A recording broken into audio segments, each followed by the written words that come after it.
Okay. Good afternoon, everyone. At makinig muna tayo konting situation report tungkol nga sa mga nangyari dahil sa lindol. Ang unahin siguro na we need to go down the different agencies para malaman kung ano bang mga needs, ano ba ang naging effect ng lindol doon sa area ninyo. So we will start with Gov. Pacquiao for his report on the effects of the 7.8 earthquake dito sa Sarangani. So go, bro. Sige. Ito yung sa...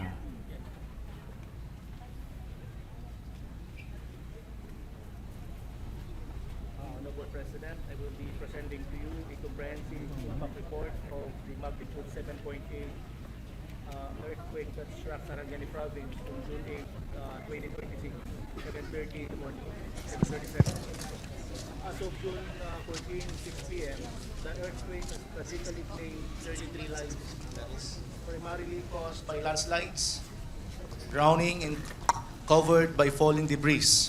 The municipality of Glan, the hardest hit town, had the highest toll of 24 fatalities, while the other 9 is from municipality of Malapatan. Additionally, 251 individuals were injured, with injuries ranging from minor abrasions to major traumatic injuries, many admitted to our provincial hospitals.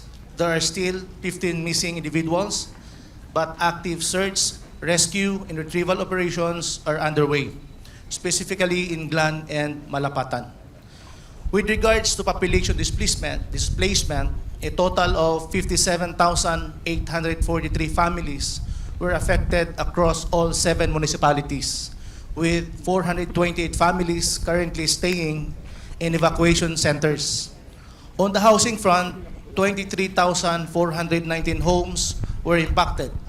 17,854 are partially damaged, and 5,565 are completely destroyed, where Glan suffering the most damage with 3,808 houses and Malapatan with 1,508. Mr. President, recognizing the magnitude of the disaster and its impact on our communities, the province of Sarangani declared a state of calamity on June 10, 2 days after the earthquake. This allowed us to swiftly mobilize resources, utilize emergency response mechanisms, and intensify relief, rescue, and recovery efforts for thousands of affected families across the province. Allow me to present the current status of infrastructure damage in Sarangani Province, particularly in our structures, including schools, government offices, places of worship, health facilities, community structures, and other establishments across the province. As of June 14, 6 p.m., our ongoing assessments have recorded 94 schools totally damaged, 110 schools with major damages, and 196 schools with minor damages. These damages have disrupted learning activities and will require immediate rehabilitation to ensure the safe return of our teachers and learners. Beyond the education sector, the earthquake also caused substantial damage to public and community facilities that serve as the backbone of local governance and public service delivery. We have documented a total of 251 damaged public and community facilities across the province. This includes 114 municipal and public buildings such as barangay halls, public markets, and government service centers. Of these, 85 sustained partial damage, while 29 facilities were totally destroyed. Our places of worship were likewise affected, with 48 churches and mosques damaged, including 43 partially damaged and 5 that suffered total collapse. In the health and social welfare sector, 38 healthcare and childcare facilities sustained damage, consisting of 27 daycare centers and 11 health centers. These facilities play a crucial role in providing basic health care and child development services, particularly in far-flung communities. Economic and utility-related infrastructure also suffered losses. We recorded 33 damaged utilities, resorts, and private commercial establishments, including water facilities, hospitals, and small businesses that support local livelihoods and essential services. Also, 18 gymnasiums and community stages were damaged, including 4 that were totally destroyed. Mr. President, these figures demonstrate that the impact of the earthquake extends far beyond residential damage. The rehabilitation of these facilities is vital not only to recover, but also for the restoration of education, healthcare, governance, commerce, and community life across the province. We respectfully seek the continued support of the national government in accelerating reconstruction efforts so that the affected communities can recover and rebuild stronger from this disaster. Allow me to present the current status of infrastructure damage. National and provincial transportation networks. At the national level, we recorded 17 damaged road sections, along with 4 totally damaged bridges and 5 additional bridges that sustained partial structural damage. At the provincial level, the impact has been more extensive. Around 3.9 kilometers, comprising 7 provincial roads were affected, largely due to landslides, rockfalls, and ground movement. 3 of these remain unpassable, but clearing operations are ongoing. The Sapu-Masla Bridge was declared totally damaged, while 11 other provincial and local bridges remain passable but have sustained varying degrees of structural distress. Despite these challenges, I am pleased to report that through the coordinated efforts of our local government units, national agencies, responders, and volunteers, 16 municipal and barangay road sections remain open and passable. Critical access routes in Malungon and Alabel have been cleared, allowing the continued delivery of relief goods, medical assistance, and essential services to affected communities.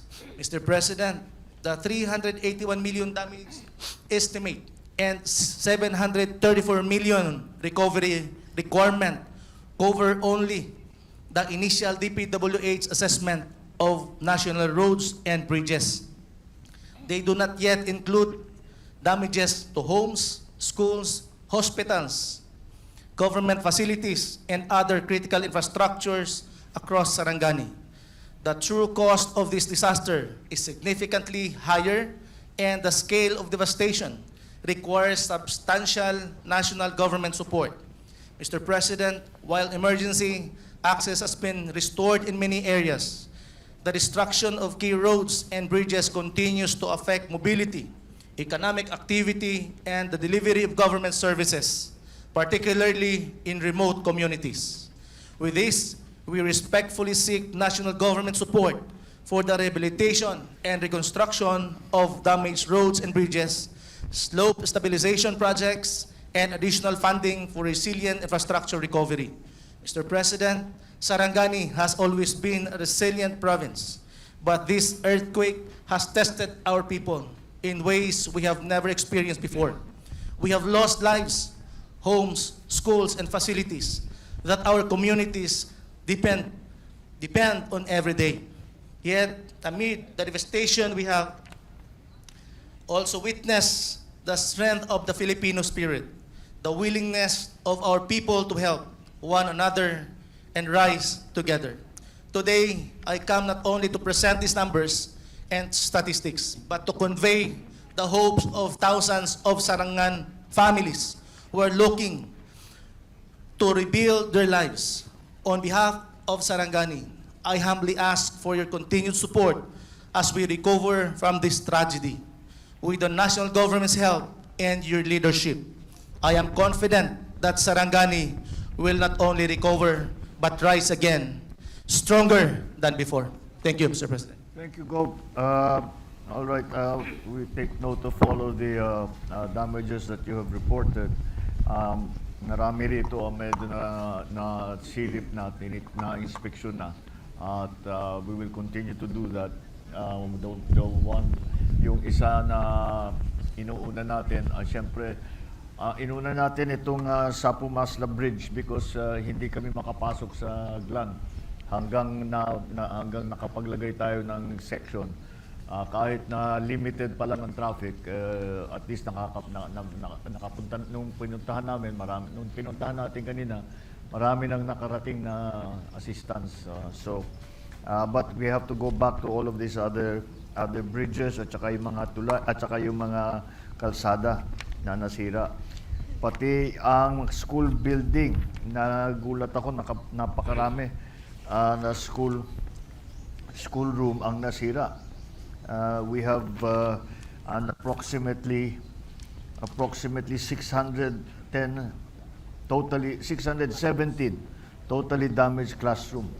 Ibig sabihin, hindi na magamit. We'll have to gigibain natin bago tayo magtatayo na naman ng panibago. So, malaking trabaho pa natin. Marami pa tayong gagawin. But in the meantime, yung ating mga nabiktima, yung mga displaced persons, ay maayos naman ang kanilang kalagayan sa ngayon. So now, can we hear from Mayor Lorlay of the Gensan sa report mo? Mayor. Magandang hapon po sa ating lahat, lalong-lalo na po sa ating Presidente. Mr. President, nais ko pong ihain ang pinakahuling ulat ukol sa epekto ng malakas na lindol sa lungsod ng General Santos. Ang mga datos na aking ilalahad ay batay sa pinakahuling beripikadong tala at assessment na nakalakap ng ating mga response at monitoring teams. Batay sa Ito ba yun? Oh, yeah. Okay. Batay sa pinakahuling datos hanggang alas 8 ng umagang nitong Lunes, June 15, nakapagtala ang lungsod ng 26,013 apektadong kabahayan na binubuo ng kabuang 73,718 individual. Sa bilang na ito, 23,009 kabahayan ang bahagyang nasira, habang 3,004 naman ang tuluyang nawasak. Bilang tugon sa agarang pangangailangan ng ating mga mamamayan, nakapagpamigay na rin tayo ng food packs sa mga apektadong pamilya, 110,664 sa tulong po ng ating DSWD na pinangunahan po ni Secretary Rix Gatchalian. Maraming salamat po. Sa usapin naman ng mga nasawi at nasugatan, may naitalang 22 na nasawi at isang individual na nanatiling nawawala. Sa kasalukuyan, hindi pa rin siya ma-recover dahil nananatiling delikado at hindi pa maaaring pasukin ang lugar kung saan siya huling namataan. Naitala rin ang 67 sugatan sa kinailangang ma-admit sa mga ospital at 439 naman ang nabigyan ng agarang lunas, ngunit hindi na kinakailangang ma-ospital. Patuloy rin ang pagsusuri sa mga pampubliko at pribadong infrastruktura sa lungsod. Ang mga bilang at kalagayang aking ilalahad ay sumasalamin sa pinakahuling resulta ng mga isinagawang inspeksyon at maaari pang magbago habang nagpapatuloy ang mas detalyadong assessment ng ating mga eksperto at engineering teams. Kung makikita po natin sa mga larawang ito, Mr. President, ilan lamang po ito sa mga lugar na nagtamo ng matitinding pinsala dulot ng lindol sa lungsod ng General Santos. Kabilang dito ang ating City Hall at Sangguniang Panlungsod Building na parihong mahalagang gusaling pampamahalaan na naapektuhan ng malakas na panyanig. Ang mga pinsalang ito ay nakaapekto sa operasyon ng mga tanggapan at sa paghahatid ng serbisyo publiko sa ating mamamayan. Makikita rin ito ng City Public Market, almost 2,000 vendors, City Public Terminal at mga investment building. Ang investment building ay isa sa mga pangunahing pasilidad na dinarayo ng mga mamuhunan at iba pang bisita sa lungsod. Makikita rin sa mga larawan ang ilan sa mga pangunahing kalsada ng General Santos City na nagtamo ng mga bitap at iba pang pinsala na nangangailangan ng agarang rehabilitasyon. Dito naman po, Mr. President, makikita ang pinsalang natamo ng SM City General Santos at KCC Mall of Jensan. Batay sa isinagawang pagsusuri, kapwa nagtamo ng malalaking pinsala ang dalawang establishmento ang tinatayag aabutin pa ng humigit kumulang 3 buwan bago sila muling makapagbukas at makapag-operate ng normal. Nasa 15,000 employees po ang umaasa dyan, Mr. President.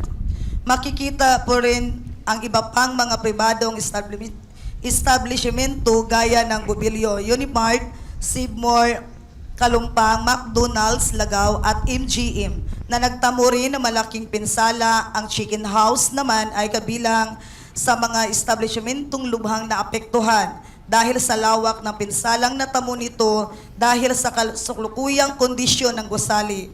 Hindi na ito maaring gamitin hanggang sa maisagawa ang mga kinakailangang pangkukumpuni at masusing pagsusuri. 500 employees din, Mr. President, ang apektado dyan. Sa larawang ito naman, makikita po natin ang Jollibee Pindaton Plaza, isa sa pinakamatinding na apektuhan ng lindol. Dahil sa lakas ng pagyanid, tuluyang gumuho ang malaking bahagi ng gusali na nagdulot ng malaking panganib at pinsala sa lugar. Dito naman po makikita ang mga institusyong pang-edukasyon gaya ng Indidio IBED, NDDU Marist, MSU CETD at MSU Fatima. Ang paaralang ito ay nagtamo ng mabibigat na pinsala sa kanilang mga gusali, opisina at iba pang pasilidad dahil dito hindi pa sila maaring gamitin sa kasalukuyang hanggat hindi natatapos ang masusing inspeksyon at mga kinakailangang pagkukumpuni upang matiyak ang kaligtasan ng mga mag-aaral, guro at kawani. Makikita rin po rito ang Kalumpang Church at St. Elizabeth Hospital nung pinuntahan natin, Mr. President, nagtamo rin ang pinsala dulot ng lindol at kasalukuyang sumasa ilalim sa pagsusuri at pagkukumpuni, samantala ang Grand Summit Hotel at Hikban Subdivision ay kabilang sa mga lugar na idiniklarang red tag of limits dahil sa tindi ng pinsalang natamo ng kanilang mga infrastruktura. Sa Hikban Subdivision, makikita rin ang malawakang pinsala sa mga kalsada na mahalaga sa pang-araw-araw na pamumuhay at paggalaw ng mga residente. Ang mga larawang ito, Mr. President, ay malinaw na nagpapakita ng lawak at hindi ng pinsalang dulot ng lindol sa ating lungsod. Nagsisilbi rin itong matibay na batayan ng pangangailangan para sa agarang rehabilitasyon, karagdagang tulong pinansyal at patuloy na suporta mula sa pambansang pamahalaan upang mapabilis ang pagbangon ng lungsod ng General Santos. Sa pagtatapos po ng aking ulat, nais ko pong ipaabot ang aming taos-pusong pasasalamat sa inyo, Mr. President, at sa buong pambansang pamahalaan sa inyong agarang pagtugon at patuloy na suporta sa lungsod ng General Santos. Lubos po naming kinikilala ang inyong malasakit, mabilis na aksyon at pagbibigay ng kinakailangang tulong sa gitna ng krisis na aming kinakaharap. Asahan po ninyo na ang pamalaang lungsod ng General Santos ay patuloy na makikipagtulungan sa lahat ng kinaukulang ahensya at magsisikap upang muling makabangon ng mas matatag, mas ligtas at mas handa sa anumang hamon na maaaring dumating sa hinaharap. Maraming salamat po, Mr. President. Thank you, Mayor. Maraming salamat sa report nyo. At yung iba rito napuntahan pa nga natin yung nung last week. Pati yung mga ospital. Pero hindi ko nakita yung City Hall mo pala talagang sira. Hindi natin nakita Yes po, yung loob Mr. kasi. President. Ganun pala yung damage doon. Ang laki ng damage sa ano. Yes po, Mr. Ang President. bagong ginawa natin dito ay nagbigay tayo ng tulong doon sa mga nasarahan ng negosyo. Yes, sir. Oo, yung mga empleyado. Yung mga empleyadong no work no pay, Yes, sir. binigyan natin ng suporta dito. Naalala ko we started doing it nung Tuesday. Yes, sir. Oo. Yan yung project ni Mayor and then yung mga ibang governor, ganoon na rin ho napag-usapan namin. Sir, mga commercial workers, kay Gov, yung mga industrial workers kasi sarado rin yung mga pabrika. Then sa mga LGU, may mga maliliit na mga commercial rin na nagsara. So sir, kasama na ho yan sa mga payout natin. So tuloy-tuloy na ho tayo. Kaya yan ang dahil talagang mag-aantay pa tayo at ang mga engineer natin umiikot pa para tignan, tiyakin kung ano yung building na pwede pa, ano yung talagang hindi na delikado pa, ano yung mga pwedeng ayusin pa, ano yung pwedeng kailangan ng gibain at magtayo ng bago. At marami na ito. Kaya we'll have to keep, but tuloy-tuloy lang naman ang suporta natin sa mga displaced at yung mga nawalan ng trabaho that wala hindi kung ma-clear na pag maganda kung ma-clear na yung mga building nila, pero hanggang mangyari yun, we'll just keep supporting first na para kahit papaano meron silang magamit na pondo. The next ang susunod na briefing is for Davao Oriental. Gov Frank will give us the Good afternoon po, briefing. Mr. President. Ikaw. I'm Governor Bautista from the province of Davao Occidental po. Before I will make the assessment report or situational report of the damages that my province had experienced, I would like to, for a trivia, Mr. President, this is a new province. If you can recall, you were the chairman of the Committee on Local Government. We were the one, former Congressman Cagas and I were the one who filed the bill for this province to be separated from the original Davao Occidental, Davao del Sur. We have 5 municipalities, namely we have Don Marcelino, Ciudad Santos, Malita, Santa Maria, and Sarangani. And based on initial assessments and reports, Mr. President, the municipalities of Ciudad Santos and Sarangani were among the most affected areas due to the proximity to the epicenter. The municipalities of Malita, Santa Maria, and Don Marcelino likewise reported varying levels of damage and disruption. And to just be short in my report, Mr. President, I will just highlight the most affected municipalities, which is Sarangani and Ciudad Santos. As to casualties, Mr. President, in Sarangani, we have 120 injured, deaths 5, missing 5. And affected population, families 6,603, individuals 4,014. And damaged houses, totally 1,016, partially 992. Damaged government infra, totally 28, partially 87. Damaged private building, totally 27, partially 27. Ports, 1. In Balangunan Port, in Jas. Then damaged classrooms, Mr. President, 33, and total and partially 11. As to Ciudad Santos, casualty 64, deaths 3, missing 18. And affected population 22,576, individuals 72,552, and damaged houses totally 1,840, partially 3,413. And damaged government infra 6 totally, and partially 23. And then ports 1, damaged classrooms 80 totally, and 91 partially. Wala, ito. And then as to regards the roads, Jose Abad Santos, 14 roads not passable. And as to bridges, 6 not passable.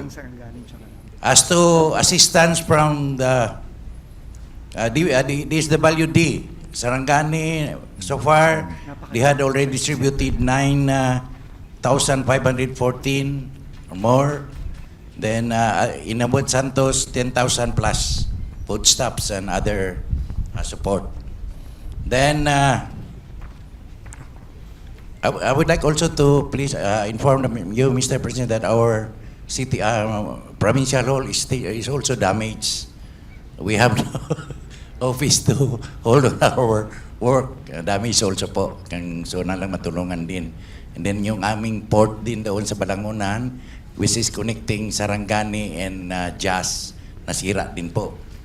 Tsaka yung hospital po namin kung pwede matulungan din kami para matapos na po yun. Kaya we have to go to Digos or Davao lang to bring our patients. Yung mahirapan po kami. So that's all. And then I would like to take this opportunity na pasalamat DSWD, lahat ng DOH, lahat ng mga government agencies na who were there to give the quick response, especially the PWH. Thank you so much. And especially to you, Mr. President. Thank you so much. No, thank you. Thank you. That's And AFP also. meron ditong sa briefing coastal uplift. Meron palang areas na umusog. Opo. Merong landslides, may dam effect na trap yung tubig po. Alam na po ni Secretary Vince. Umurong talaga, no? Alright. That's all, Mr. President. Thank you. Thank you. Ha? Sige na Sarangani Bay. Merong mga umakyat. Mga umatras yung dagat. Total na 1 week na, malayo pa rin yung dagat. Hindi na nakabalik sa normal na 200 meters.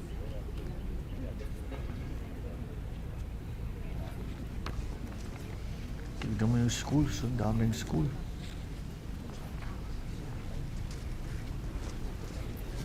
Alright. Okay, thank you for your briefing. The next agency who will give us their response is the DOH. So, Secretary, if you would like to go ahead, please. Thank you, Mr. President. Meron ba? Good morning. Good afternoon na pala sa ating mga kasamahan ng kabinete, kasamahan natin sa mga governor, mga mayor. Bigay ko po ang findings ng Department of Health. Sa casualties po, ang bilang po natin ay 1,726 total. Ang na-injure 1,600, ang namatay po 74. Ang marami po ito sa Soc-Sargen region. 53 of the deaths are in Soc-Sargen. 21 are in the Davao region.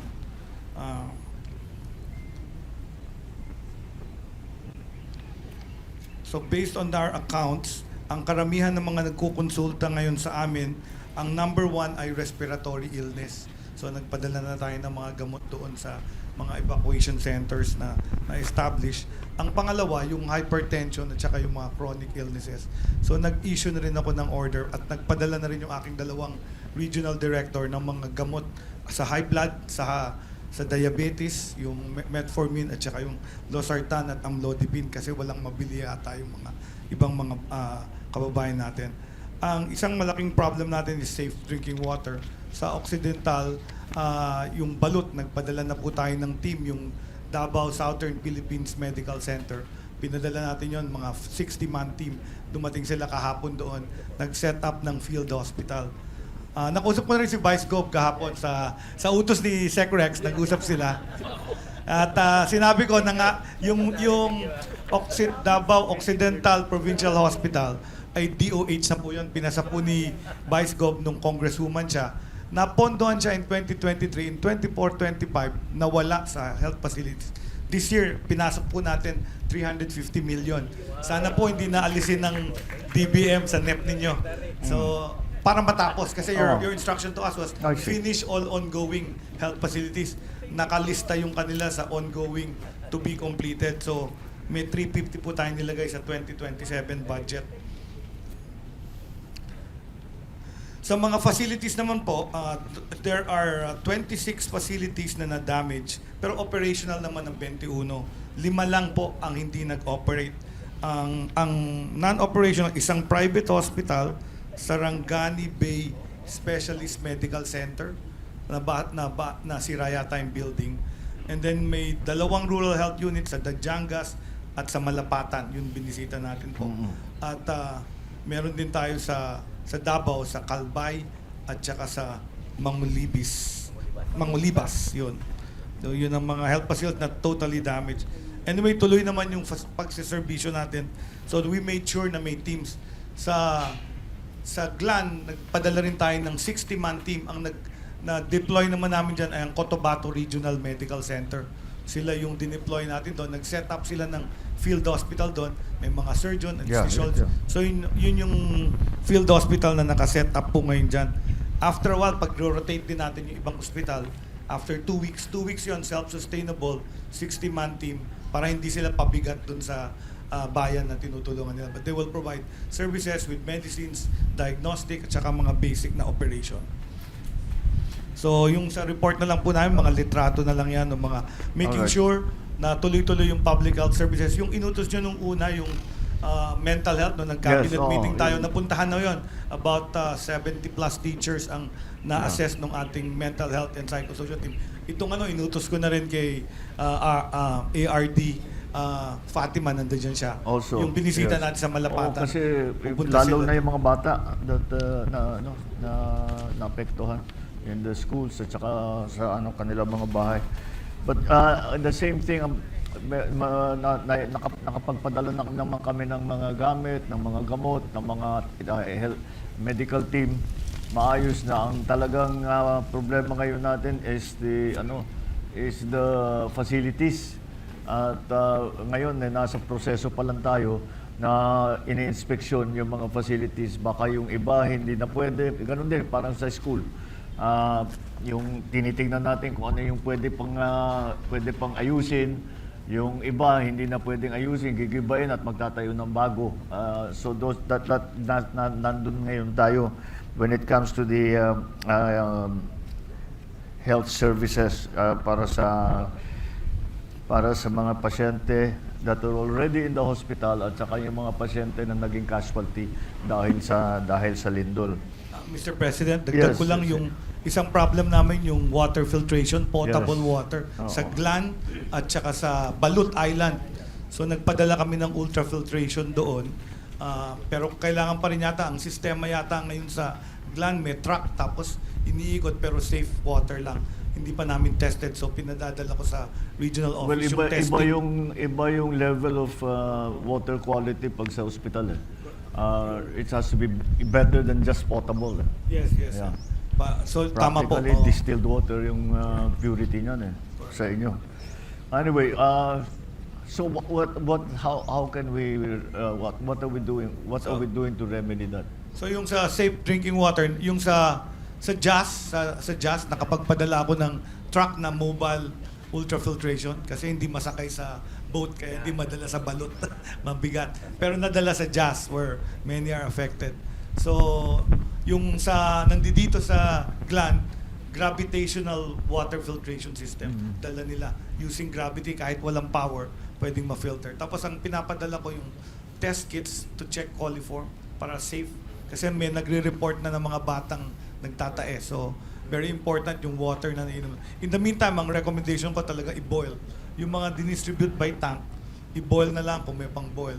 Pakuluan yung tubig, tsaka inumin after palamigin. So that's and I'm sending also chlorine tablets. Ayaw lang Yes, nung of iba yung course. chlorine Oo, tablets kasi lasan swimming pool yung tubig. Pero pwede na rin yun, pwede kaysa na yun. magtae. Pwede na yun. At least nakakasiguro.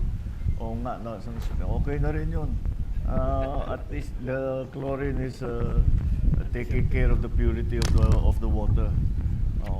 All right, next, DSWD. First of all, maybe we can help the water supply again, the usual. Sir, What we the do. filtration truck namin will arrive this afternoon. Ipoposition na namin sa GLAN. Yeah. It'll be there by 5 p.m. And then sir, dala rin namin yung jerry cans, yung filtration na Oo. balde. Oo. But sabi nga ni Ted, that's safe for now. For now. For now. Yeah. So we're going to start distributing it sa mga evacuation centers. Yeah.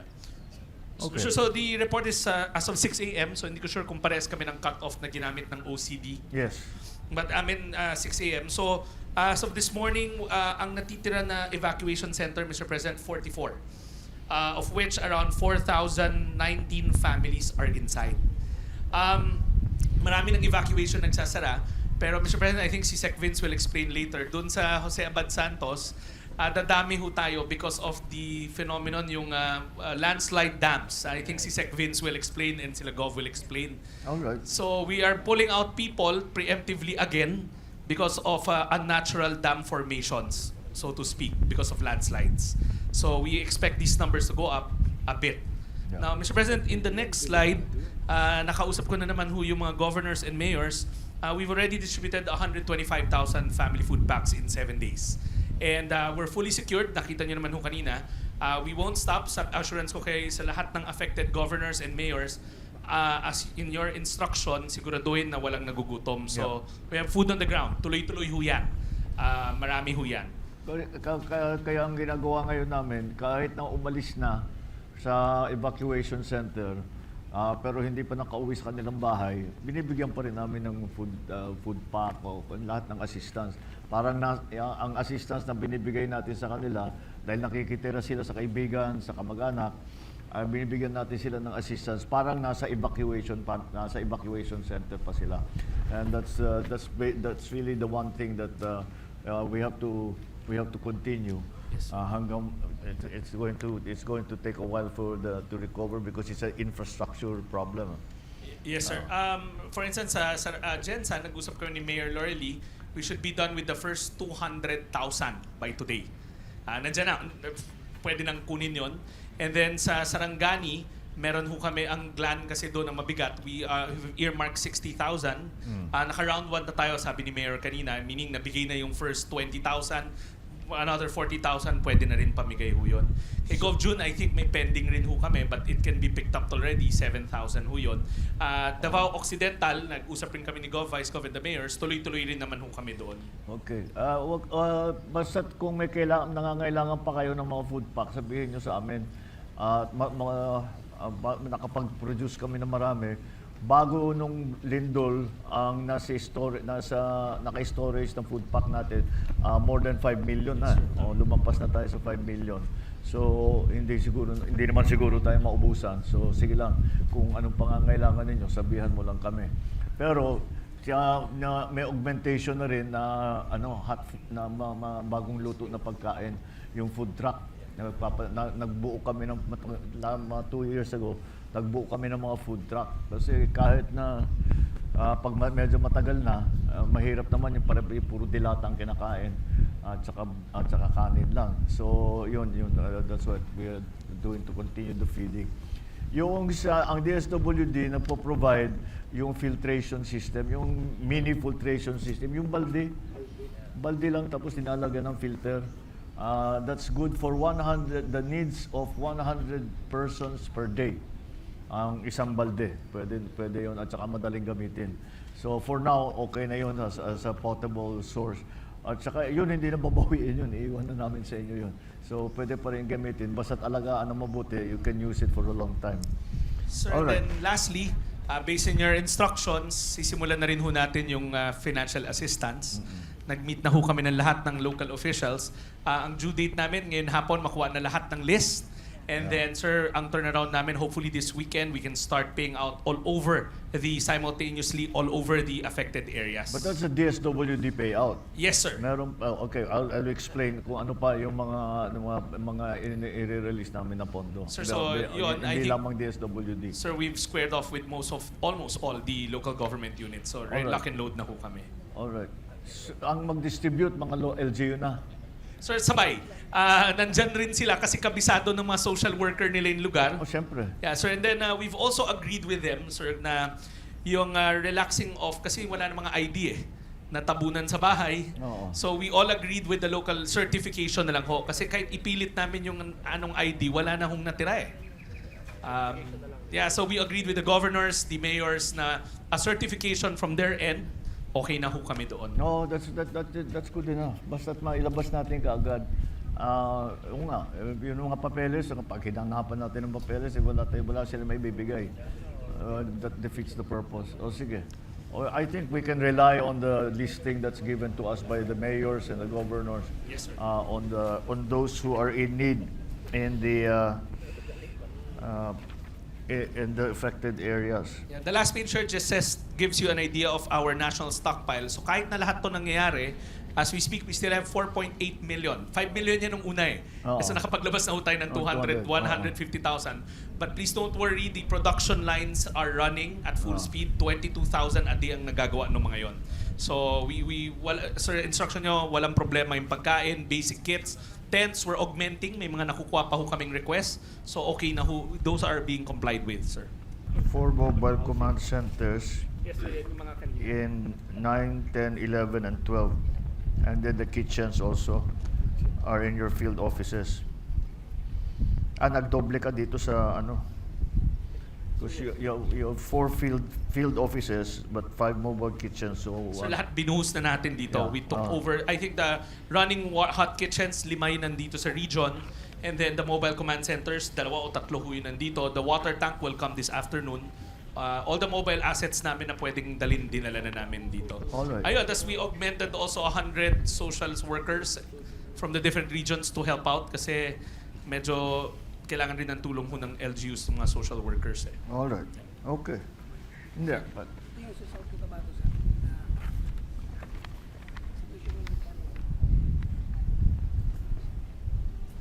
meron din pala dito sa ano, suspended ng classes. So ang suspension of classes and work hanggang 15, June 15, pare-pareho ba? ngayong araw, sir, may naiwan na ako yung natamaan ng intensity 7, which is Out of 11 LGUs, meron kaming 5 na intensity 5 lang. Pero yung malapit sa Jansan, yun yung intensity 7. Yun yung na-check na namin yung mga classrooms, yung iba okay na rin. Bukas, magre-resume na halos lahat. Bukas. At ang ng school. Opo, sir. Oh, okay. Pero yung ibang classrooms na hindi magamit, hindi lang namin pinagamit dahil natapos naman namin assess. Ang nangyari sa South Cotabato, sir, meron kaming 3 namatay, isang missing. At ginive up na rin ng family kasi masyadong isang gym yung bumagsak eh. Hindi na rin namin makuha dahil hindi rin passable ng equipment. So, ginive up na rin ng family. Pero yung 3 casualties, isang missing. At yung ano namin, sir, yung injured namin is nasa 415 as of 6 a.m. Today. So, 415. At yung medyo naka-recover na rin kami, naging stable na rin. Kaya't lang yung mga bridges na namin, mayroon kaming 11 bridge at 45 road section na talagang nagkaroon lang kami ng mga diversion road or mga detour na ginawa. A total of yung bridges kasi, sir, a total 195 million. At yung roads namin 342 million. At meron kaming evacuation center 2, pero the rest ng families, kasi ang affected families is 8,220, pero nagkaroon kasi kami ng adapt family. Yung community na mismo nag-adapt, kaya hindi na wala kami evacuation. Maliban lang doon sa isang barangay na nagkaroon ng tension crack, kaya hindi talaga maibalik yung buong barangay, kaya nagkaroon kami ng evacuation center sa 2 LGU. Pero the rest, yung 8,000 na families affected, nagkaroon na ng mga nag-adapt na family ito. At ito rin pinapadala ng DSWD natin ng mga food packs kasama nung nasa LGU namin. So, total damage namin is nasa 632 million ng damage namin. Kasama na yung ano. Pero sa mga ospital namin, operated naman lahat. Wala namang problema sa mga ospital. Kaya medyo okay. Dahil yung halos lahat ng hospital situated doon sa Coronadal, medyo hindi malakas masyado. Pero dito kasi sa 3 municipality na yung portion ng Coronadal, nakuha pa natin ng 7, pero near Tantangan, nasa 5 na lang. So yung mga hospital natin hindi masyadong napiktuhan. Maliban dito sa 1st District na boundary natin ng Jansan, talagang dyan ang sobrang dami. Kung mapapansin mo, Tampakan, Tupi, Pulumulok, nasa 2,000 family each ang affected. Pero provided naman lahat ng DSWD. At sa ngayon, meron lang kaming 3 recorded na aftershocks since last night hanggang ngayon. So medyo stable na, sir. Yung amin lang, magkakaroon na sana ng permanent solution yung mga roads section na 45 and bridge na 11. Pero meron na instruction si Sec Vince sa district engineer para ginagawa na rin ng palayan, sir. Maraming salamat, sir. Okay, thank you, Gov. Jun, for South Coast. All right. The Presidency yes, Mark. Mark Posagas. Huh? Davao del Sur. Davao del Sur. Yeah. I have told the regional director of DPWH, nilindol din ho kami 2019. Nilindol din ho kami 2019. Meron ka ho kami request po dalawang bridges that were not really, hindi po inayos, sir, since 2019. Nagsabit na ako ng SecBids. Sana po ngayon po maayos. Very vital po. Kasi pag natuluyang na kuwan, sir, the damage, isolated yung mga towns. Thank you, sir. Okay. Instructions to 2019. Just found out from What happened? Why in 2019? Pinabayaan. No, what happened? There was a lindol. There was a The one in 2019. Oh. pre-pandemic na. Yes. All right. O sige, include na namin doon sa aming rehabilitate. Okay. All right. Now we'll hear the report of the DSUD so that we have an idea kung paano natin tutulungan yung mga nawalan ng tirahan. Ano yung mga assistances. Ito si Good afternoon, Sec. everyone. Good afternoon, Mr. President. As of this morning, ang number natin is 58,000 houses damaged, 11,000 fully damaged, totally damaged, and 47,000 partially damaged. So, 4 na assistance po ang meron tayo. Unang-una, through the National Housing Authority, meron po tayong cash assistance dito sa mga nasiraan ng mga bahay. Starting Thursday, magdi-distribute na po ng cash ang NHA. Second, meron po tayong construction materials. Ito po yung mga basic materials para ma-repair yung bahay nila. Makatulong tayo, yero, plywood, mga lumber. And meron din po tayong mga shelter kits. Nandito yung mga tools nila, no, para magawa yung mga bahay nila. Pangatlo, meron po tayong modular shelter units. Ito po yung mga nagawa natin, tinatawag natin Bayanihan Village, na nagawa na natin sa ibang LGUs previously. So ang first batch po dito, 500 units, ang Jas, Malapatan, Jensan City, Glan, and Sarangani, Balut Island. So ang first batch po nito, sisimulan po natin around Tuesday or Wednesday next week, no? Pinoprocure na po namin yung 500 units. Ang kailangan lang po dito sa modular shelter units, meron po kayong available na lupang tatayuan. Pag nakita po, identify po natin yung lupang tatayuan, i-clear lang po natin sa DNR na safe yung lugar na yon, and then we will proceed with the installation of the MSUs. Pang-apat po, sa tulong po ng ating attached agencies, may moratorium po tayo sa pagbayad ng loan. NHMFC. Yung sa modular units, ilan ang dadalhin nyo rito? First batch po natin 500. 500. No? So yung mga nangangailangan pa po ng mga LGUs na modular shelter units, identify lang niyo po yung lupa ninyo, pupuntahan po ng DHSUD para ma-assess natin kung viable. Na itatayo nila yan within 2 weeks, basta't ma-identify na yung lugar. Ayusin lang ng konting land prep. After the land prep, 2 weeks nakatayo na yung modular safety unit. Okay. So, ang pang-apat po, sa tulong po ng ating attached agencies, NHMFC, NHA, SHFC, and Pag-ibig Fund, meron po tayong loan moratorium. So, lahat po na naapektuhan itong lindol, may moratorium po tayo sa pagbayad ng loan. And dagdag pa po dito, yung mga members po ng Pag-ibig Fund can avail of 3 loans. One is the calamity loan, emergency loan, pati na po yung oil crisis loan. Pwede po nilang avail yun. Mga 30,000 din po yun. Malaking tulong po yun kung nangangailangan sila ng mabilis na pera. So yun po, ang 4 na assistance mo mula sa DHSUD kasama po ang ating mga attached agencies. So patuloy po ang DHSUD regional offices saka NHA magko-coordinate po sa mga LGUs po ninyo. Thank you. Thank you. Itong construction material, you have a list here of construction materials. CGI sheet, plain sheet, umbrella nail, good lumber, nails, martilyo, 20-inch handsaw, etc. Saan pupunta? How many sets of this are you giving? Meron po tayong Together 10. with the shelter repair kit Ang inclusion. batch po natin dito is 2.5 million per set. So meron po tayong naka-under process ngayon na 10. Magdi-deliver po kami starting Friday. Ngayon yung mga LGUs pa po na hindi namin napupuntahan, magko-coordinate po kami sa inyo para malaman kung ano yung mga construction materials talaga ang kailangan po ng mga tao po doon sa LGU na naapektuhan. Oo. Alright, kasi ang ano yan, may phases yan. Pag unang tinamaan, pag yun na tayo, bagyo, lindol, ganito, siyempre rescue and relief ang inuuna natin. Hanggang ngayon, nagre-rescue pa tayo. Although palagay ko, our hopes are starting to dim kung may survivor pa tayo makuha, but we still have to recover everybody. So, after the pagka medyo nagawa na yung initial na rescue and relief, ay ang susunod na yung pag-relocate.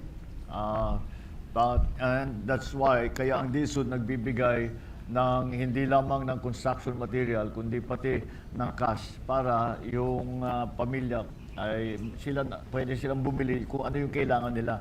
Because umaabot tayo, laging nangyayari dyan na okay, mabuti yung may pagkain, mabuti may tubig, pero iba-ibang pamilya, iba-ibang pangangailangan. So, kaya tayo nag-provide na ng cash na for that, for the rehabilitation and then as a cash assistance. We have the program now that was really directed doon sa oil crisis, doon yung energy emergency na ginawa natin. Pero it's still an emergency, so you can avail of that. All right. Now, ito, public works, ito maraming i-report. Sec Vince, maybe you will have to, maraming trabaho ang haharap mo. Magandang hapon po. Good afternoon. Good afternoon, Mr. President. Good afternoon po mga governors natin, vice govs, mga mayors natin. Unang-una po, no, tuloy-tuloy pa rin po ang clearing operations natin all over the affected areas, primarily Region 12 and Region 11. Specifically, Jensan, Sarangani, South Cot, and sa Region 11 po, sa Davao Occidental and some parts of Davao del Sur. As of today po, 17 bridges have now been made passable throughout the two regions, Region 11 and Region 12. This includes the Buayan Bridge here in Jensan, the Sapumasla Bridge, yung pong Lampari Bridge sa South Cotabato, passable na rin po yan, pati po yung mga iba pong bridges natin sa Davao Occidental. 11 major roads na rin po are now passable, especially itong papuntang Glan. Tagaganyan po ang inuna natin dahil na-isolate po ang bayan ng Glan since the earthquake. Pero dahil po na-open na natin, nakakapasok na po yung mga critical goods and services po natin doon, including po yung mga kailangan pong ipasok ng ating mga electric cooperatives, Mr. President, through the National Electrification Administration, nakakapasok na rin po. Kasama po sa mga roads na tuloy-tuloy pa rin natin inaayos, ito pong critical na road connecting Jensan to South Cotabato, yung pong ating Jensan San Jose Tibuli Road. Yan po talaga na-cut off, pero meron naman pong detour na madadaanan. At kasama din po yung ibang mga roads natin. Siguro po, Mr. President, magdedwell na lang po ako dun sa ating mga challenges ngayon, no? Na nakikipagtulungan po tayo sa ating mga provincial and local governments. Unang-una po, aparte sa mga roads and bridges, yung mga ospital po ang ating priority din.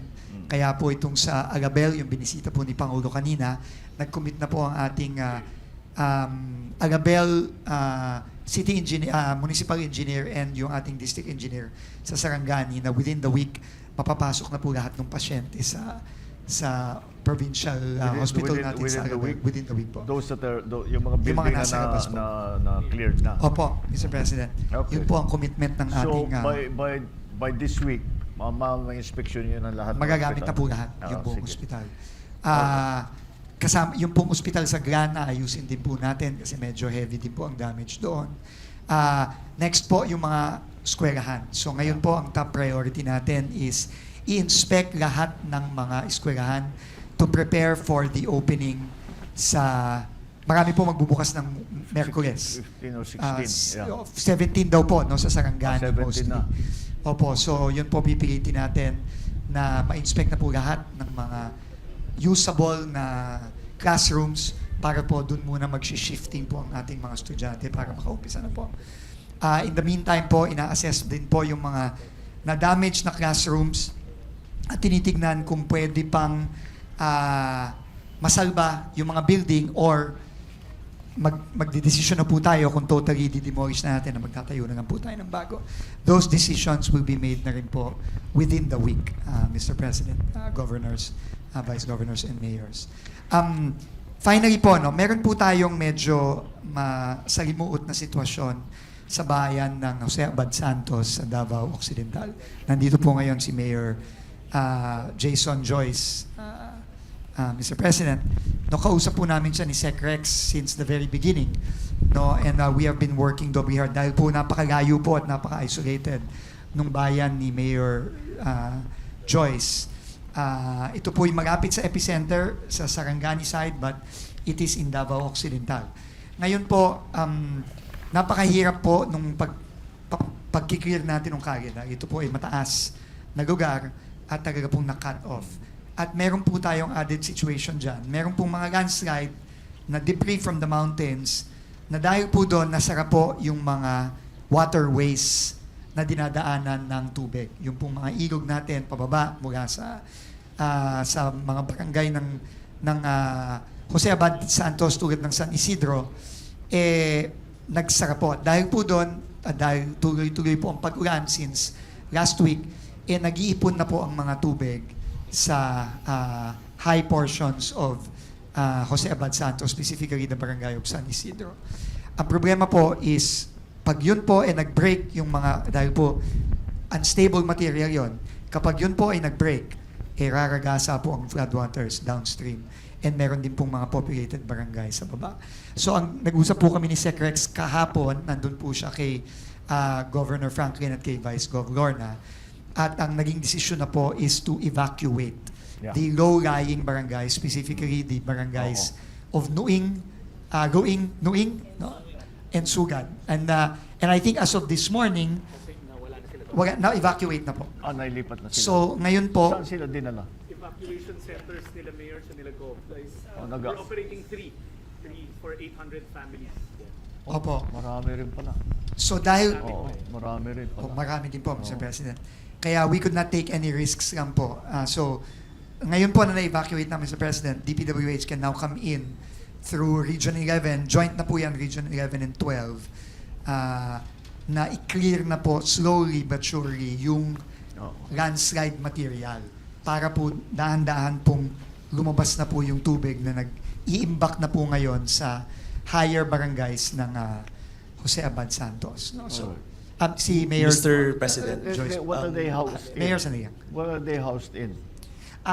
Mr. President, Puro evacuation center. Oh, na. nagtayo yung LGU. I think si Mayor Joyce can explain much better kung ano ho, Yeah. or si Gov. Halika. Mayor. Mayor. Kayo siguro. yes po, Mr. President, we have 5 barangays affected with landslide damming: San Isidro, Butuan, Camalian, Malalan, and Sugal. And we have already ordered preemptive evacuation to all of these low-lying barangays po. The temporary evacuation centers would be the open grounds of all the schools because we cannot use our formal evacuation centers because these are also damaged, Mr. President. So I instructed all of my punong barangays to establish tent cities in safer areas po, Mr. President. And also, Mr. President, the dilemma about our landslide damming is these areas are not reachable by land. There are no roads as these are very upland barangays po. So the solution is to airlift people who would excavate or do blasting po in these areas. Wala pong kalsada papunta doon dahil ito ay nasa bundok po talaga, Mr. President.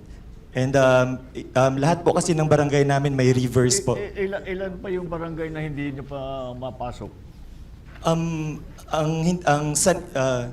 San Isidro, Quiapo, and Molmol po na barangay. However po, day 3 pa lang po ay napadalhan na po ng mga relief goods through air assets po ni na sir. And actually, today po as we speak, we've discovered 10 more isolated sitios. I reported yesterday, and today po napadalhan na po agad ng pagkain ang 500 families in the isolated sitios. We have a lot of isolated sitios. Nararating lang po ito via helicopter po. Oo, kasi maraming yung gumuho yung lupa, talagang ang hirap i-clear. Baka pati kalsada nasira eh. Opo. May mga Tsaka- kalsadang sira eh. Opo, Mr. President, and yung mga barangay po na sinabi ni Mayor, ang problema po dyan, halos wala akong kalsada talagang Oo. maayos na pakyat. Oo. Mr. President, ngayon po Well, is, now that the evacuation has been done, and we are sure na kung mag-release tayo ng tubig, wala na pong maapektuhan sa low-lying barangays. We can now start the possible engineering solutions para mabuwag po natin yung mga landslide dams. But I have instructed po our regional directors, district engineers sa 11 and 12 na makipag-coordinate na rin po sa NDRRMC and sa AFP because we might need to request some assistance for blasting. Kasi nga po, hindi ganun kadaling mag-akyat ng equipment dahil wala pong kalye para ibuwagin yung mga dam. We might need to resort to some form of blasting dun sa area para ho. Why blasting? What will you blast? Yung mga dam po, yung mga harang na lupa dahil sa landslide, kailangan pong i-blast para po makawala yung tubig. Ang problema po kasi natin ngayon, halimbawa sa San Isidro, habang ulan ng ulan, naiipon po ang tubig at na-flood na rin po yung mga barangays na yon. So we have to act quickly para po dun sa mga upland barangays na kung saan nagkaroon ng damming. So we will have to, medyo masalimuot lang po yung ating solution dyan, but we will have to coordinate very well with the NDRRMC. Kasi nga po yung heavy equipment, hindi natin maiakyat sa bundok. So we will have to work po with the AFP and NDRRMC. Parang sir, pag hindi ko parang naging earth dam, Yes. Yes. tapos naipon yung tubig. Naipon yung tubig. Oo. That's what, yun na nga. Kasi naggumuho na naharang yung tubig. Opo. And ang importante lang naman po, wala nang tatamaan sa baba. So what we have to worry about now are the upland barangays. Thanks to Sec Rex's pong yung mabilis na evacuation starting yesterday. Yun nga po, Mr. President, and just to assure all the local officials, the provincial officials, and the local government officials na DPWH po has mobilized both public and private equipment and personnel, pati po yung mga pribadong kontratista. Ang sabi nga po natin advance now, pay later na lang yung trabaho. Advance muna ng trabaho, pay later na lang yan. So, trabaho lang muna sila and tuloy-tuloy po yan. No? Good. Well, yes. Yun nga po, but- Mr. President. And Thank you. tutulong naman sila basta we can guarantee that they will be paid as soon as possible. All right. Now, yes, Admin Nanay, about the power sa national electrification. Yeah. Good afternoon, Mr. President. As far as power is concerned, I'm happy to inform that Gensan is back to normal, 100% energized except for the damaged properties. With regard to Sarangani, out of the 7 municipalities, 6 are already back to normal. We are only attending all hands on deck in Glan. All the 25 contingents of the Task Force Kapatid are all deployed in the area of Glan. And we were informed yesterday that access roads were cleared already. So hopefully we can already go into the, especially the mountain barangays. There are, I think, about 12 barangays dun whose mountainous area. On the population area, we are already at 87%. We're back to normal. So as soon as makapasok po yung mga task force, give or take 48 to 72 hours. Usually 48 to 70. Yeah, we can already restore electricity, including restoration of broken poles. Nandun na ho lahat ng materyales, nakaabang na ho lahat. Mr. President, I just would like to make mention also, there is a bit of major challenge also in in Sarangani regarding the 69 kV line na nakasituate dun sa malapit na sa landslide area. So yesterday, thank you for the assistance of Secretary Vince. I asked the assistance of DPWH already. And we are able to find a relocation site. Ililipat lang ho namin.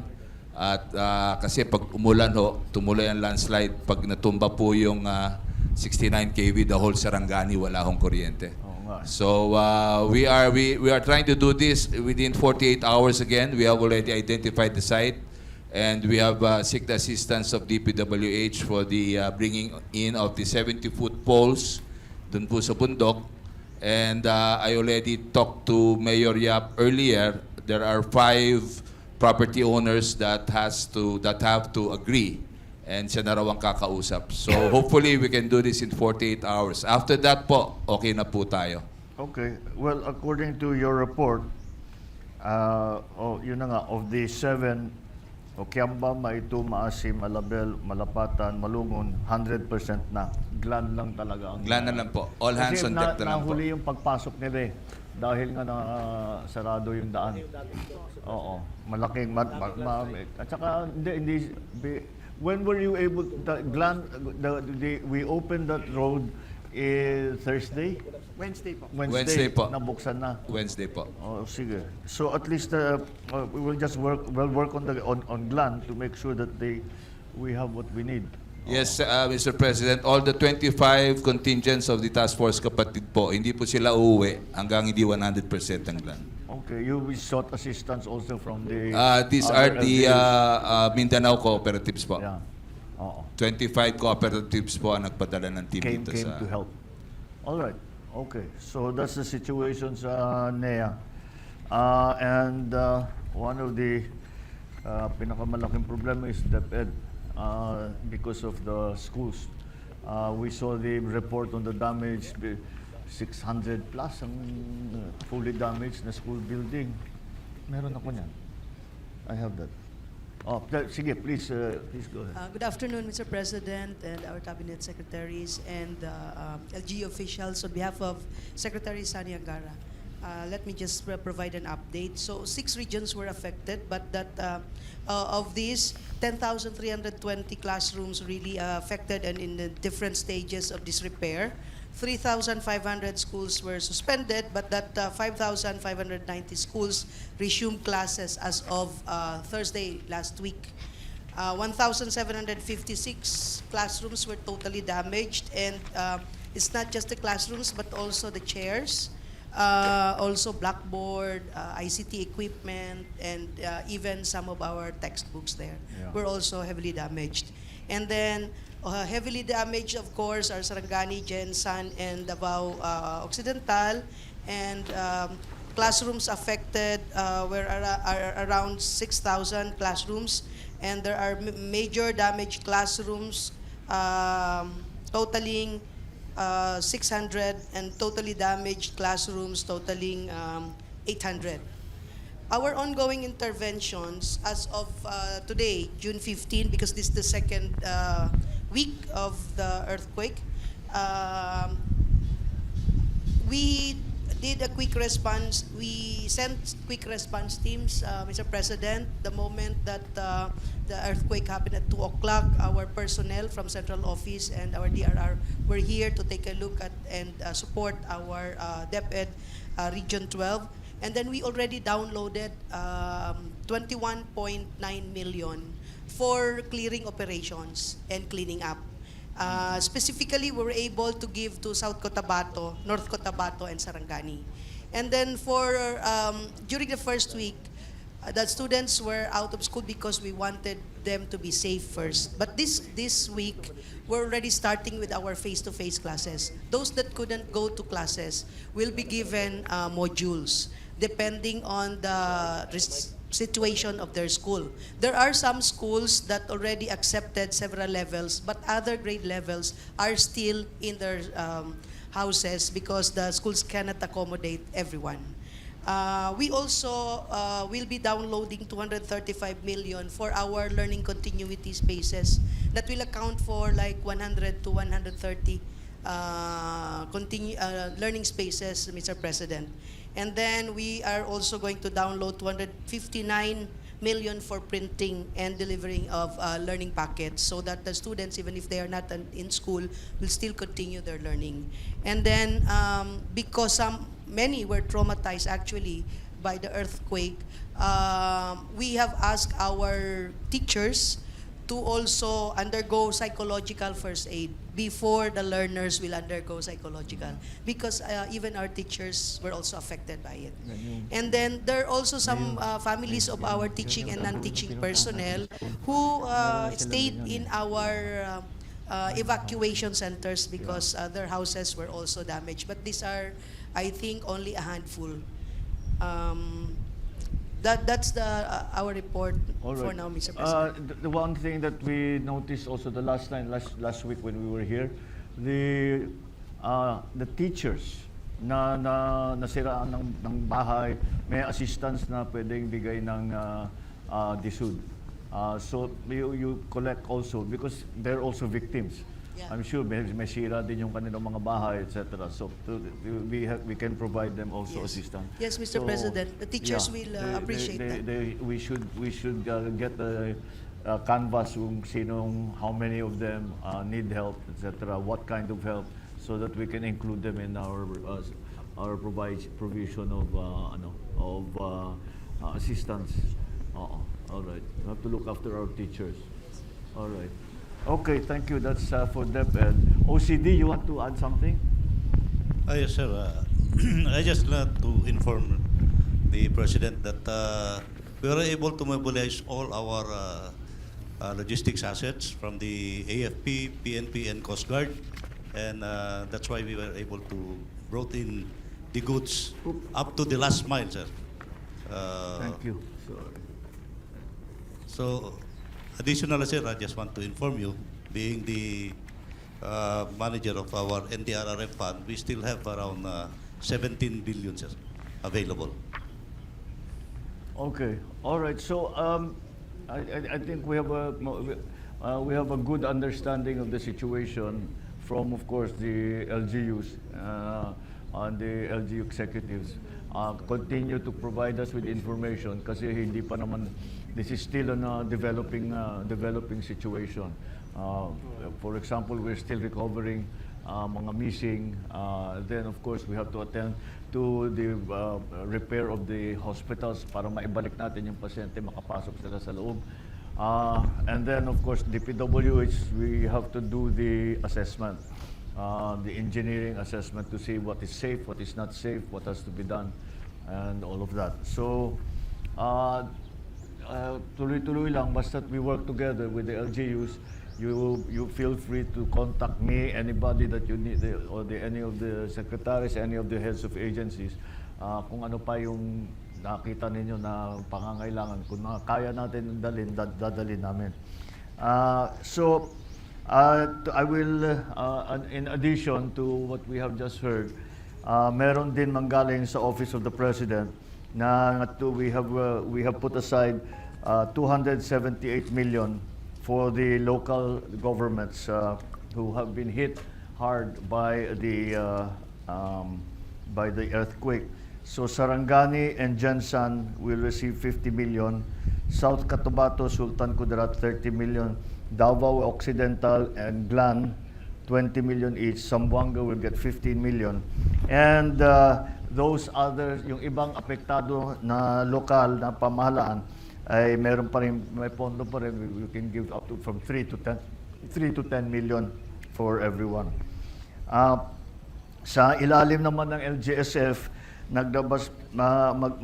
maglalabas tayo ng 50 million kaagad para sa pagpaayos ng mga government building at sa isang ospital, kagaya sa Alabel at saka sa Glan. So we will need to use that immediately. Narinig naman ninyo ang DSWD, maayos ang ating supply pagdating sa mga relief goods. At yung mga isolated na lugar, pipilitin natin makapunta. Yung mga ibang barangay na talagang walang madaanan, ay magpapalipad na lang muna tayo ng helicopter. Yung iba, kung pwede, kung kaya sa dagat, gagawin din namin yun. But whatever it takes, kailangan, mahirap hindi namin kinakalimutan dahil walang pagkain ng mga yan eh. Kaya walang makakain yung mga yan. Kasi kung meron man silang na itabi, by now nauubos na yan o baka nasira pa sa lindol. Kaya we'll just keep providing. Kagaya ganun nga ang sabi ko, kahit na nag-evacuation center at umalis na sa evacuation center, nakikitira sa kanilang kamag-anak o kaibigan, ay patuloy pa rin ang provide namin ng at least emergency basic goods. At ang DSUD, kagaya na nabanggit ni Sec, is magbibigay ng 30,000 cash assistance sa mga totally destroyed na residences. Ang DPWH na ay yun ang mga inuuna rin yung mga tulay, Malapatan, yung sa Pumasla, yung Sarangani, Davao del Sur, Coastal Road, sa Glan din. Yung mga isolated barangay, karamihan may access na, pero may mga sityo pa raw. So yun ang titiyakin natin, pipilitin natin na makarating ang mga relief goods. So, ang DOH has already provided to the DOH of Sarangani and General Santos, nakapag-provide na ng hygiene kit, ng gamot, vitamin, iba pang mga medical supply. We have been able to bring them in already. So we'll just continue to do that dito. Nandito na yung Philippine Emergency Medical Assistance Team o yung PEMAT ng DOH Cotabato Regional Medical Center para makatulong dito sa ating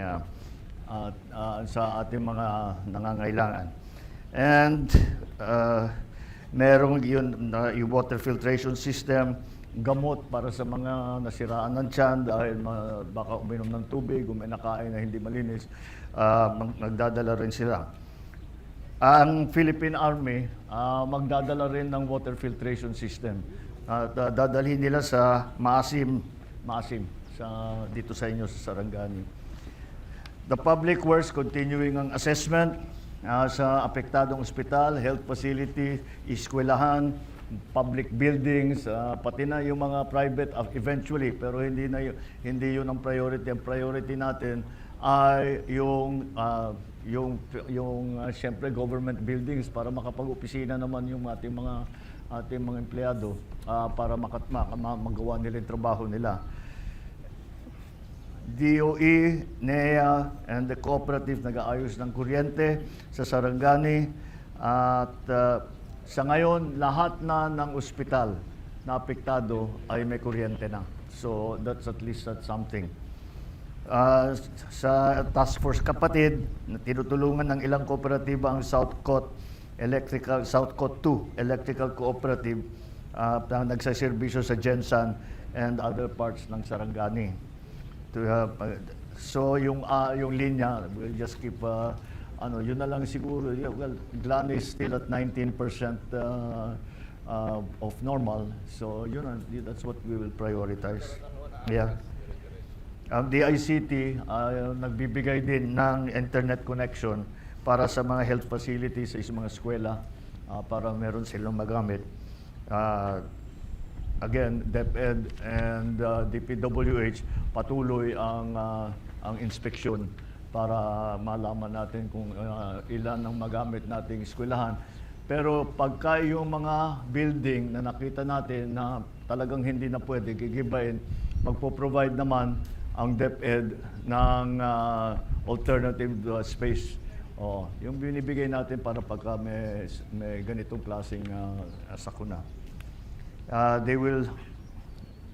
Ang DepEd naglabas ng 21, almost 22 million para sa clean up, para sa pagpaayos ng mga napinsalang silid-aralan. And papatupad yung flexible at distance learning para hindi naman maiwanan yung ating mga estudyante. And the DepEd will provide learning packets also, no, for those for the students para patuloy na kahit papaano patuloy pa rin ang kanilang pag-aaral. Well, we just have to be very careful kasi kagaya ng nararamdaman ninyo, meron patuloy pa rin ang mga aftershock at kailangan pa rin mag-ingat. Tell our people na mag-ingat sila, wag silang mag-take risk.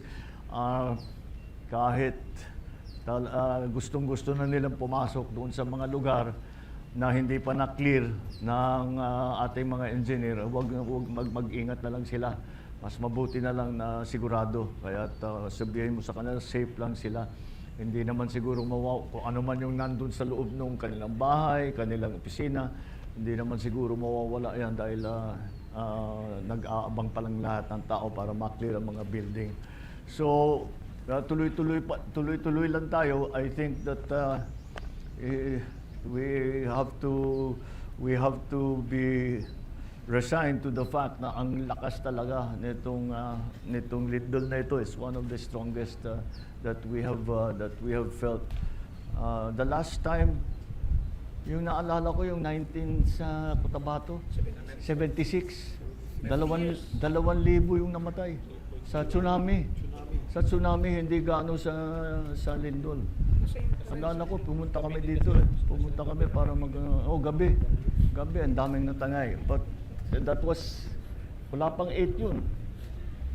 Wala pang 8. Ito, may moments na nag-8 Nag-8.1 daw Yes, please. Mr. President, I'm the mayor of municipality of Calamansig. Oh, yes, Calamansig. Yes.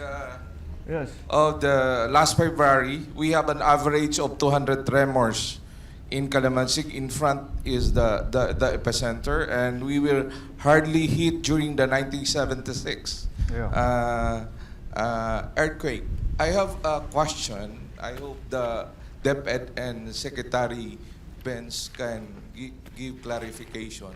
If the numbers, we consider the numbers that was reported today, there are high percentage of school buildings. I am a Jeddah municipality. I have to hire a structural engineer to inspect our buildings in Calamansig. And one of the findings is that most of the design of the school buildings were designed to withstand typhoon in Luzon, not earthquake in Mindanao. So that's the reason why there is high percentage. Marami po akong building doon na bago pa po, kagagawa lang. Maganda ang pagkagawa. Pero 200 tremors a day will surely crack that. So I would like to ask you, sir, maybe we should look into this because we want to be proactive because anak po namin yung mga nandyan sa school. At if the building were designed to withstand typhoon, we don't have typhoon in Region 12. But we have earthquakes. We have the Cotabato Trench facing. My municipality is in fact facing the Cotabato Trench po. Thank you po. Thank you. All right. Well, lahat naman ng evacuation center natin, mga schools natin, pati yung mga public buildings natin, ay siyempre tinitingnan natin lahat. Nangyari talaga yan dahil nung bagyo. It all started with Yolanda. Kasi yung Yolanda, yung evacuation center, maraming napinsala sa loob ng evacuation center. Kasi evacuation center was rated for about mga 130 kilometers per hour. Nag-300 sila nung Yolanda. Ganon din ngayon sa Lindol. Kailangan talaga natin tignan na how ang problema sa ganon din, hindi natin ma-predict. At least yung bagyo, meron tayong idea. Pagka mga 1 week away, 3 days away, alam na natin kung gaano kalakas. Yung Lindol, di natin alam kung kailan darating at pagka dumating kung gaano kalakas. Kaya we have to prepare for the worst. That's why marami namang mga bagong design na gagayahin natin na pwede natin gamitin dito sa Pilipinas. Some of the best designs are coming out of Japan because madalas sila malindol doon. So we will have a look at the new techniques and materials. Kasi nung una natin ginawa lahat ng mga design na yan, wala pa tayo yung technology na meron tayo ngayon. So we don't have the same material, we did not have the materials that we have now. We did not have the design techniques that we have now. And we are re-examining all of that to make sure that basta't minimal ang damage at kada magka-damage, yung pwedeng ayusin tapos pwede pang gamitin. Kahit na yung yung poste man lang matira na nakatayo na diretso, pwedeng palitan lahat ng dingding, lahat ng pwede palitan lahat yun. So that's the way we are very conscious of that, the design, because it really, as I said, nangyari yan dahil sa climate change, dahil sa bagyo, napakalakas. Pero naisip na nga namin, lindol, ganun din eh. So, kailangan na natin tignan ng mabuti. All right, anything else that anybody would like to bring up? Yes? Mr. President, magandang hapon po. Mayor po ng Municipality of Balut Island, yung island po ng Southern Mindanao. Una po, Mr. President, thank you po sa tulong ng DSWD, DSOD, kay Yusek Cabreros. So yung municipality po namin, 1978 po, tatay po ng delayed President Marcos po ang nag-create po ng Municipality of Sarangani. Kami po yung talagang tinamaan na pumunta po yung FIBOX doon 2 days ago na magnitude po talaga is 8.1. Now, sir, Mr. President po, yung passage po ng economic namin, devastated po yung dalawang port, the Port of Balangunan and the Port of Balut. So, yun lang po ang passage namin economically. So, nahirapan po kami, Mr. President, pag we use boats from Balut Island to General Santos City. Lalo na po pag mas sira yung panahon. Hingi po kami ng tulong, Mr. President, na mapadali po ng agarang repair po ng bago pong gawa ng Port of Balangunan. Nasira po lahat. And also the Port of Mabila and Balut Island po. Maraming salamat po, Mr. President. Yeah, Rick Manoy. O sige, namin dadali namin sa PPA at saka sa transport. Oo. Pero we are aware, alam namin lahat ng damage na nangyari dito. Oo. Yes. Mr. President, Mayor John Sumbo po of Malapatan yung pinuntahan natin kanina. Sir Benz, yung bridge kanina na pinuntahan natin ni Mr. President, yung next na bridge yan, may lake doon sa taas na actually, almost 250 families na sa evacuation ngayon because of that lake. Kasi yung dalawang ilog doon talagang nagbara. Now, once na hindi madali na matawag yan, mabuwang yung tubig, possible affected na naman yung boundary namin ng Glan, yung bridge doon, yung isang bridge doon. So, kung pwede as soon as possible, yung sinabi mo kayo, narinig ko, baka pwede natin yun, anong gawin yan? Blast, oh. Kasi hindi nga makapasok yung mga equipment because of yung roads, wala nga, hindi accessible. Kaya bumalik yung mga armed forces natin, yung mga engineers natin, kasi nahirapan sila puntahan. So once na yun, yung tubig, possible yung boundary namin ng Glan, yung next na bridge, doon daan ang tubig, possible masira na rin. So yun ang unahin natin, All right, we'll just that will be, I guess, in the phase 2 part. Sitwasyon ng mga ganyang katataas. Yeah. I saw them from the helicopter. Mahirap talaga. Okay, maraming salamat. Yes. Yeah, Mayor. Good afternoon, Mr. President. First and foremost, I would like to thank you for sending help sa Zamboanga City. But I would like to ask help for the future kasi wala po kami may evacuation center. And even in Congress, if you remember, Secretary, I was fighting for the evacuation center. Wala talaga.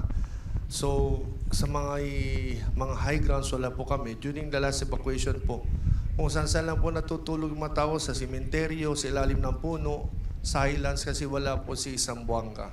And it's my first time to become a mayor. Our funding is not sufficient enough. If I would like to ask kung pwede sa District 2 of our city kasi nandun po talaga yung opposite na city kaya municipality mayor, yung Calamansig. So kapag yung epicenter nandun, apektado rin yung east coast of Zamboanga City. So kaya sa east coast lang, kay 3 or 4 evacuation center. Bakit wala kayong evacuation center? Sir, parang pinakaunang lugar sa buong Pilipinas na napuntahan ko na walang evacuation center. We don't have, sir. So far, meron lang kami covered court. Meron kaming evacuation center sa west coast naman of the city, but it's for pandemic use purpose. That was constructed long way pa. Yung mga kapwa mo mayor, meron maraming sinasabi dito. Ano, sir? Sige lang, keep going. That was constructed long way back, hindi pa ako mayor. Councilor pa po ako nung nangyari doon. So yung East Coast, ang walang-wala po kami. Kaya nga, sabi ko, I'm asking the help from the national if you can help us. Even 30 million to 50 million. With the OCD. Kuya Harold, pwede na. OCD will assess. Oo. OCD. Pero hindi na natin Thank you, sir. Hindi na sa QRF yan. Iba na yan.